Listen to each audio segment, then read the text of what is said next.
जय माता दी। दोस्तों, आशा करता हूँ आप सभी स्वस्थ होंगे। तो आज है नवरात्रि का 5वां दिन, यानी आज है नवदुर्गा माँ का 5वां रूप, जिसका नाम है स्कंद माता। जी हाँ, तो सबसे पहले तो स्कंद माता को हम सब प्रणाम करते हैं। और आज होगी एक और बहुत बड़े भारतीय सितारे पे बात। उससे पहले मैं एक लाइन आप लोगों को सुनाना चाहूंगा, जो आप लोगों ने अक्सर सुनी होगी कि सपने वो नहीं होते जो आप सोने के बाद देखते हैं, सपने वो होते हैं जो आपको सोने नहीं देते। ये लाइन किसने कही थी? हमारे एक डायमंड, यानी हमारे, आपको पता है किसकी मैं बात कर रहा हूँ, एपीजे अब्दुल कलाम जी की। जी हाँ, अल्लाह जी का बनाया हुआ एक ऐसा बंदा जिसको पूरे भारतवर्ष में नहीं, पूरी दुनिया में प्यार मिलता है। ऐसे ही अल्लाह के कुछ बनाए हुए बंदे क्रिकेट में भी आए, जिन्होंने बहुत नाम कमाया, जिनमें से एक पिछले महीने आपको याद होगा, मोहम्मद शमी। लेकिन मोहम्मद शमी से पहले एक और ऐसा बंदा आया था जिसकी बात ही अलग थी। जो फास्ट बॉलिंग का मैं बात करूं, सबसे बड़ा सितारा था।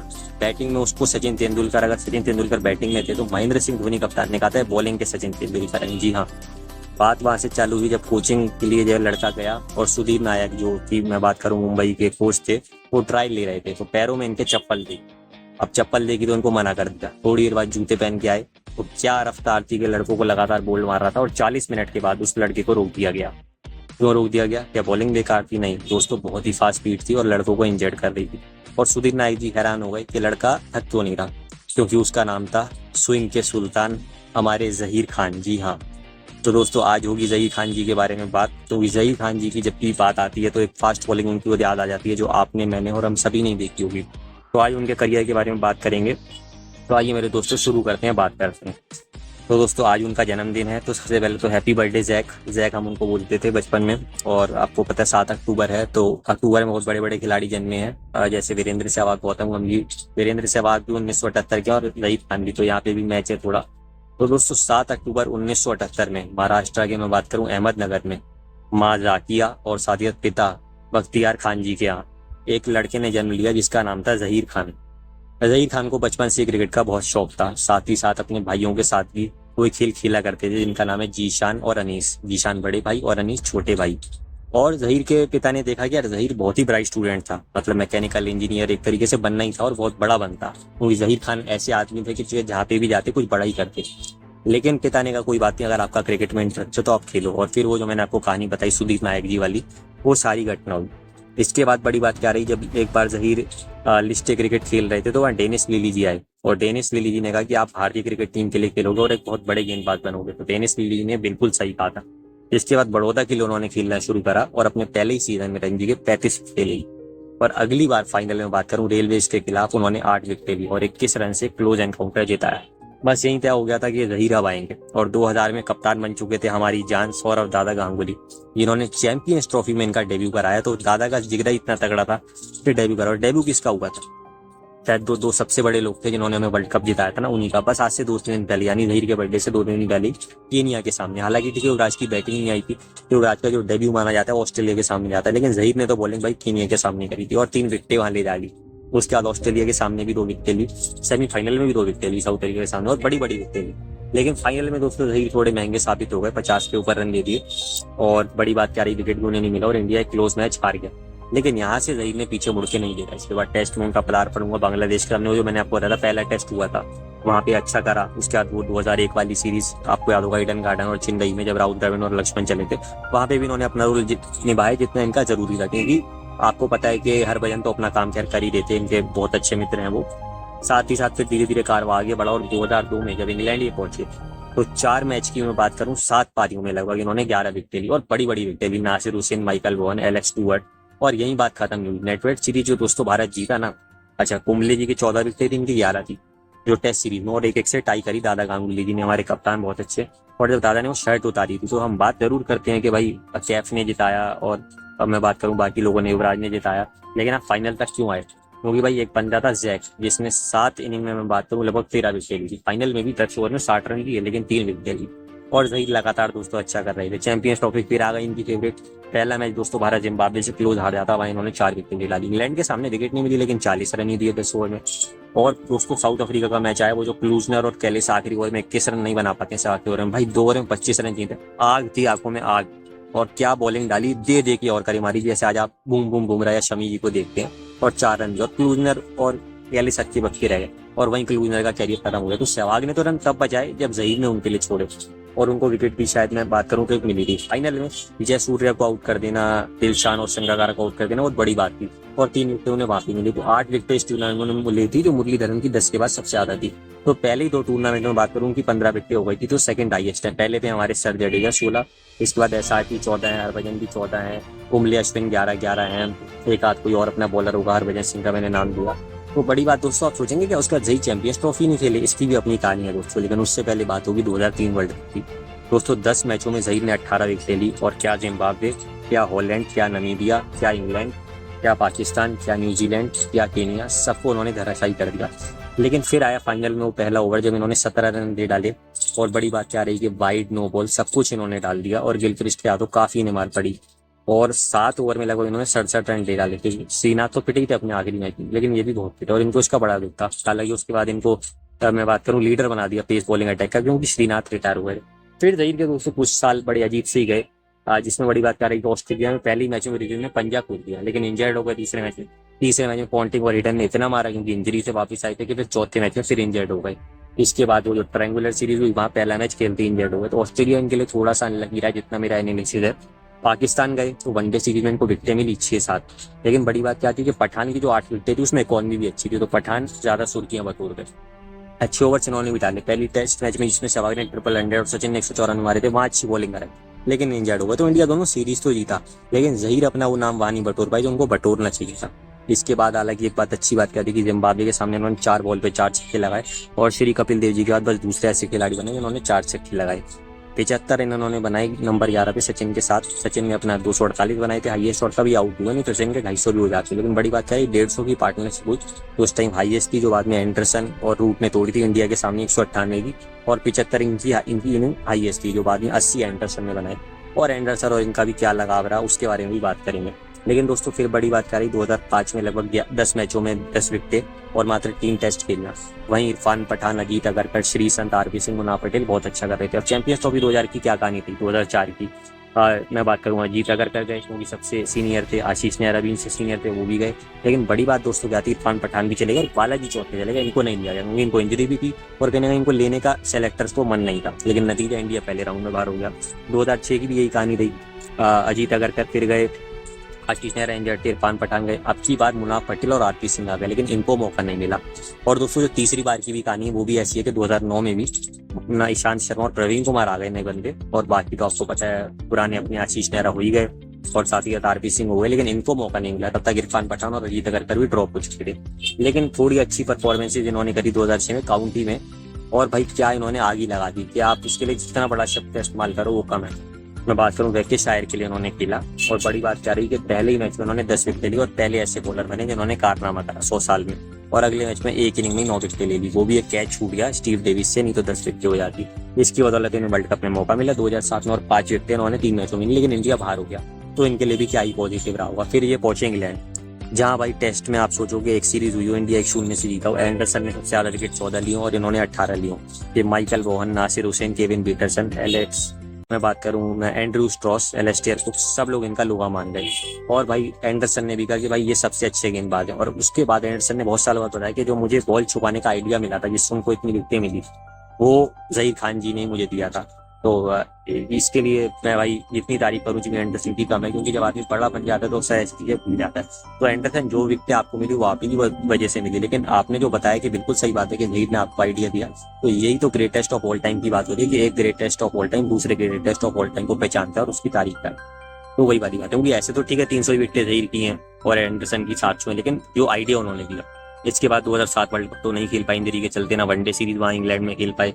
लेकिन 2009 T20 वर्ल्ड कप दोस्तों जब इन्होंने खेला तो वहां पे भी हाईएस्ट विकेट टेकर रहे इंडिया के लिए, 7 विकेट उन्होंने ली 5 में। लेकिन बड़ी बात क्या रही, पहले राउंड में फीकी टीमों के सामने तो आयरलैंड, बांग्लादेश के सामने तो विकेट ली, लेकिन फिर साउथ अफ्रीका, वेस्ट इंडीज, जब इंग्लैंड वाले बड़े बड़े मैच आए तो 2.5-3 ओवर में 26-26 रन दे रहे थे। 2010 का वर्ल्ड कप भी कुछ ऐसा ही रहा कि जब बड़े बड़े मैच आए तो जहीर कुछ बड़ा नहीं कर पाए। लेकिन दोस्तों इंडिया ऑस्ट्रेलिया की टेस्ट सीरीज आई जहाँ उन्होंने जॉनसन को अपना एग्रेशन दिखाया, और ऐसा एग्रेशन दिखाया कि जॉनसन भाई घबरा गए। जो जॉनसन विराट कोहली तक से भिड़ने की दम रखता था वो इनके सामने हंस रहा और उसको बोल्ड मारा, 4-4 विकेट ले डाली एक। और तब मैंने जहीर को पहली बार देखा था और देख के मजा आ गया था कि भाई ये बॉलर वाकई में, अगर ये होगा ना, तब मेरे मन में यही ख्याल आया था कि अगर सचिन ना खेले तो शायद हम तब भी जीत सकते हैं, सहवाग ना खेले, धोनी, राहुल द्रविड़ भी जीत सकते हैं, लेकिन इनका होना जरूरी है। और ये हुआ सचिन, सहवाग, धोनी, द्रविड़ सब लोग एक टेस्ट मैच में थे, लेकिन ये नहीं थे और इंडिया हार गया। और जैसे ये वापस आया, इंडिया अगला मैच जीत गया। और आप यकीन नहीं मानेंगे, मेरी पहली तीनों टेस्ट सीरीज में ऐसा ही हुआ। तो फिर मन में तो एक ख्याल आएगा ना भाई। और फिर आया इनका ग्रेटेस्ट टूर्नामेंट आज तक का 2011 वर्ल्ड कप। जी हाँ, जहाँ इन्होंने 9 पारियों में 31 विकेट और बने हाईएस्ट विकेट टेकर उस वर्ल्ड कप पे। जी हाँ, बड़ी बात इसमें क्या रही दोस्तों, इंग्लैंड के सामने जब मैच बिल्कुल फंस गया था, 60 बॉलों में 68 रन शायद चाहिए थे, जो बन जाते उस टाइम पे भी। आज तो खैर कुछ भी नहीं है। वहाँ इन्होंने पॉल कॉलिंगवुड को आउट करा, स्ट्रॉस को आउट करा, यान बेल को आउट करा, और मैच बाद में और बॉलरों की वजह से टाई हो गया। नहीं तो ये तो इंडिया को फिर जिता ही थी। और फिर लगातार इनकी अच्छी बॉलिंग जारी रही। साउथ अफ्रीका, ऑस्ट्रेलिया, अपना कॉटन बोल्ड भी करते थे, एलबीडब्ल्यू भी करते थे। और फाइनल दोस्तों आया ना, तो इस बंदे के अंदर टीस थी कि मेरी वजह से मेरा कप्तान दादा हार गया, मेरी वजह से सचिन तेंदुलकर क्रिकेट का भगवान हार गया, मेरी वजह से कभी द्रविड़, लक्ष्मण, कुंबले वर्ल्ड कप नहीं जीत पाए। लेकिन अब ऐसा नहीं होगा दोस्तों। पहले 3 ओवर मेडन डालते ना, लगातार 3 ओवर आज तक किसी ने मेडन नहीं डाली, सिर्फ एक ही बंदे ने डाली है। नंबर 2 पे एंड ऑफ द लिस्ट और पहले पे Zaheer Khan. Cup 2011 world cup final में। जब आपके सामने कौन कौन, तिलक रत्ने दिलशान इन फॉर्म, अपने आज तक की ग्रेटेस्ट फॉर्म में, उपुल फरंगा ग्रेटेस्ट फॉर्म में, वो जो सहवाग ने हमारी कैच पकड़ी थी, और साथ में कुमार संगकारा वो हल डाउन। और वो तो बाद में इनको जयवर्धने ने लास्ट के 2-3 ओवर में मार दिया, तब जाके 60 किए। तो पहले 5 ओवर में जो उन्होंने शायद 5-6 रन दिए थे, एक में 2 रन गए थे, बहुत ही कमाल की बॉलिंग थी। ऐसा स्पेल बहुत ही कम वनडे में देखने को मिला किसी वर्ल्ड कप फाइनल में, तो खैर आप भूल ही जाइए। और भाई इंडिया वर्ल्ड कप जीता और बॉलिंग का अवार्ड इन्हीं को ही मिला था। आप इससे अंदाजा लगा सकते हैं कि लगभग 34 इनिंग में 44 विकेटें हैं श्रीनाथ जी की, जो नंबर 3 पे है। इनकी 23-24 इनिंग में 44, क्योंकि 18 2003, 5वां और 21 यहाँ। अभी शमी जी ने आप देख लीजिए 18-19 इनिंग में 57 ले ली। तो बहुत अच्छा लगता है कि पहले श्रीनाथ जी उन्होंने इतना अच्छा करा, उनसे कम इनिंग में ज़हीर ने करा, अब उनसे कम इनिंग में शमी जी कर। ये बहुत बड़ी बात थी। इसके बाद दोस्तों इंग्लैंड की सीरीज हुई, जहां ज़हीर ने आते ही स्ट्रॉस और बुक को आउट करा, और इंडिया लग रहा था कि टेस्ट सीरीज जीतेगा। लेकिन तभी ज़हीर पहले दिन ही इंजर्ड हुआ, और बस तभी तय हो गया था कि महेंद्र सिंह धोनी बहुत बड़े टेस्ट कप्तान नहीं बनेंगे, सुरेश रैना, युवराज सिंह का टेस्ट करियर बहुत लंबा नहीं जाएगा, सहवाग गंभीर टीम से ड्रॉप होंगे, प्रवीण, लक्ष्मण और सचिन के करियर का जल्दी अंत होगा, क्योंकि ये इंजर्ड हो गए। और इंडिया 4-0 से सीरीज हार गया। क्योंकि वही जो मैंने कहा कि ज़हीर कुछ दम अलग लगते, तो सही मायने में यहीं से इंडिया 4-0 से वो इंग्लैंड और ऑस्ट्रेलिया से हारना शुरू हुआ था। तो किसी महेंद्र सिंह धोनी कप्तान है और सहवाग, सचिन या रायना को या युवराज को या किसी को भी दोष देना सही नहीं है, क्योंकि पूरी टीम गेम होता है। और जब आपका मेन फास्ट बॉलर ही ना हो, तो आप कैसे अच्छा खेलोगे।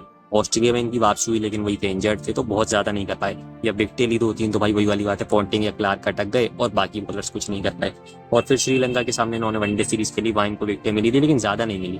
और फिर ये क्या हो गया था कि अब ज़हीर ज्यादा नहीं खेलेंगे। 2012 T20 वर्ल्ड कप हुआ, तो 3-4 मैचों में फीके फीके लगे। लेकिन अपनी आखिरी T20 में, जो उनका आखिरी T20 था, साउथ अफ्रीका के सामने इंडिया को 31 रन जीतना था, वहाँ इन्होंने 4 ओवर में 22 रन दिए और 3 विकेटें दी, और दिखाया कि जैक क्या आदमी।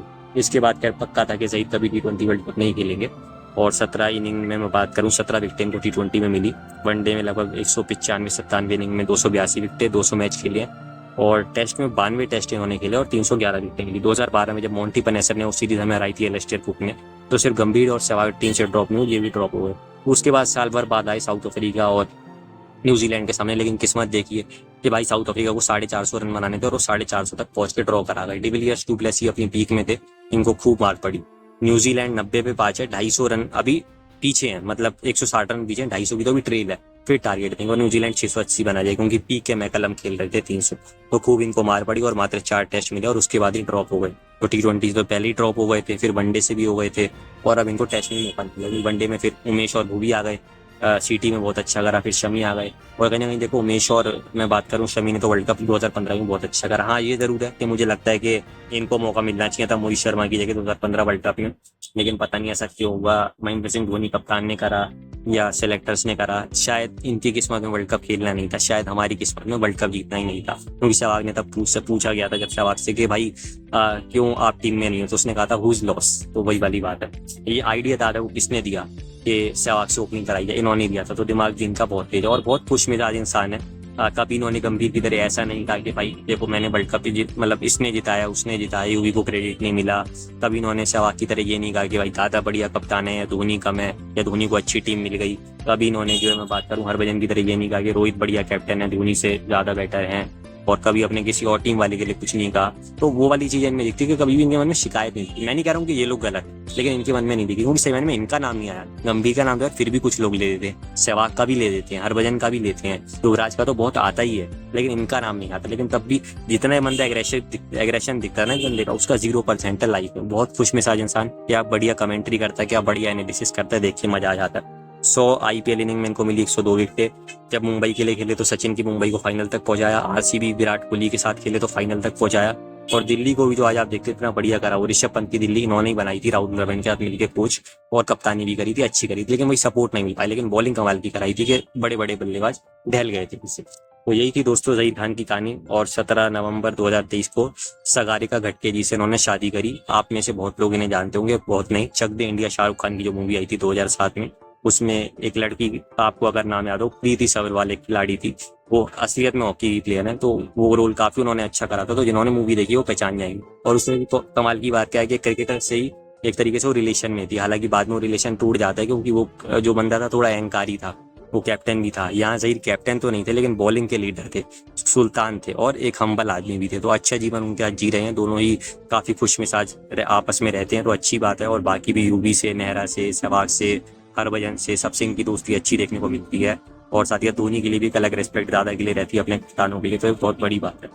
तो टोटल बात दोस्तों की जाए तो लगभग 610 विकेटें ले लेना, जिसमें 17 विकेटें T20 में, 282 वनडे में, और इसके सिवा 311 टेस्ट में। और कभी ये दुख ना करना कि यार 92 टेस्ट मैंने खेले, जो इनके कप्तान धोनी का भी नहीं है कि 90 टेस्ट में होगा। नहीं तो आप सोचो कितना बुरा लगता है कि ये भी 100 टेस्ट खेलने वाले बॉलर्स में होते हैं। श्री कपिल देव जी ने खेला, एक लौते फास्ट बॉलर्स। और ईशांत शर्मा और इनका बिल्कुल स्टैट्स बराबर है, जिसमें 104 विकेटें घर में और 207 बाहर। और ईशान से जब पूछा गया कि आपकी सबसे बड़ी अचीवमेंट क्या रही, उन्होंने कहा भाई मुझे जहीर खान से मिला है, क्या इससे बड़ी कोई अचीवमेंट हो सकती है? नहीं हो सकती। बिल्कुल सही कहा ईशान आपने, क्योंकि यार ईशांत अलग ही विराट कोहली की कप्तानी में चले और पिचों ने मदद करी, चाहे south Africa, Australia, New Zealand, England, West Indies, even Asia में इंडिया, श्रीलंका, बांग्लादेश। उनका टैलेंट तो था ही, लेकिन जहीर ने बेजान पिचों पर आप लगा लीजिए उतने विकेटें ले ली। तो ईशांत ने बिल्कुल सही कहा कि भाई वो काम उन्होंने वहां करके दिखाया जो कोई नहीं कर सकता था। दादा को अभी भी बहुत मैचों में रिजल्ट नहीं मिल पाया धोनी को, लेकिन जितनों में मिला उसमें बहुत बड़ा क्रेडिट इनको जाता है।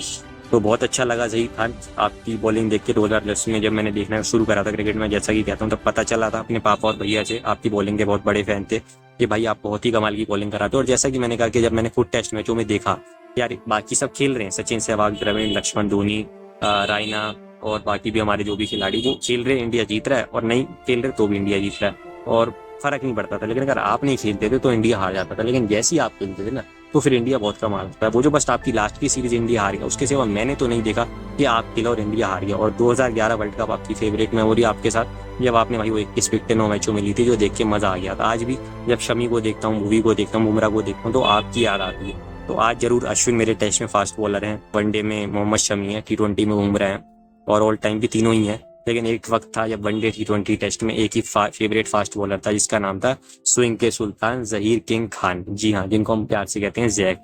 तो wishing you a very happy birthday Zak. और दोस्तों आशा करता हूँ आपको मेरी वीडियो अच्छी लगी होगी। मिलेंगे एक और भारतीय सितारे के साथ बहुत जल्दी। जैसा कि मैंने कहा कि अक्टूबर एक ऐसा महीना है जहाँ बड़े बड़े भारतीय क्रिकेटर सितारे जन्मे हैं, जिन्होंने वर्ल्ड कप जिताने में अहम भूमिका निभाई। तो हमेशा जहीर का कॉन्ट्रीब्यूशन याद रखा जाएगा, हर टूर्नामेंट के लिए, हर विकेट के लिए, जो भी उन्होंने हमारे लिए करा। और आने वाले समय में भी जहीर अच्छा करेंगे, जैसे LHG के कोच बन रहे हैं। होपफुली इंडिया के भी कभी वो बॉलिंग में कोच बने। मैं तो चाहता था मॉर्गल की जगह वो बने, लेकिन ठीक है, जो किस्मत को मंजूर हो।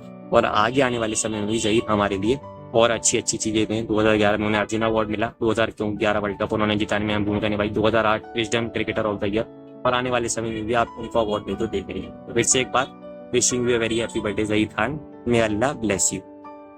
तो दोस्तों आशा करता हूँ आपको वीडियो अच्छी लगी होगी। अगर अच्छी लगी हो तो लाइक और शेयर करना मत भूलिएगा वीडियो को, और चैनल को सब्सक्राइब करना भी मत भूलिएगा। जय हिंद, जय भारत।